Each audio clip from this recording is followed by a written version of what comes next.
Today we dedicate this memorial to those hands and lives that were spilled at and by work.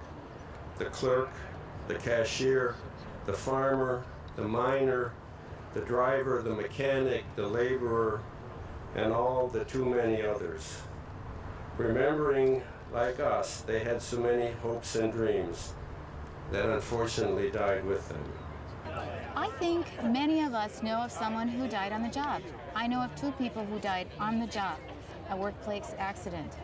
And to think that there's a place now where we can recognize that, and I can recognize that person, I can remember that person, and I can recommit to doing everything I can to make sure that the workplaces are safer today is important to me.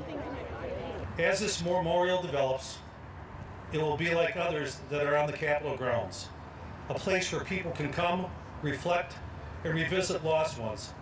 And it will also be a memorial to what needs to happen in the workplace to prevent unnecessary job site injuries and deaths that need not occur in the 21st century.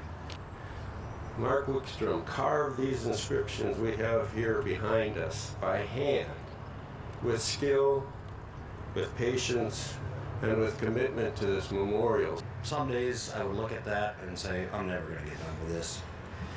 And I would get pretty tired, sit down the hammer and the chisel and think, how am I ever going to do this? And then I remembered what this memorial was about, who it represented.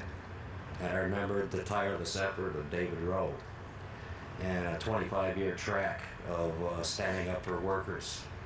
And then I wasn't tired at all. A little bit of pain and discomfort I went through was nothing compared to that effort of Mr. Roe. David Roe deserves a lot of credit for this special day. I remember years ago, he was always talking to me about job safety issues, about workers who were exposed to accidents that could take their lives, destroy their health. And even today, in Minnesota and around the country, these tragedies occur.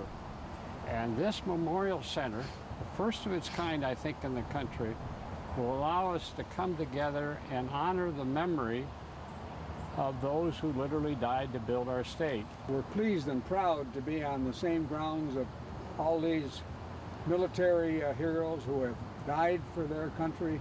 And what this signifies, of course, are those workers who have died building this country and the state of Minnesota. Yeah, this is really sacred Minnesota property.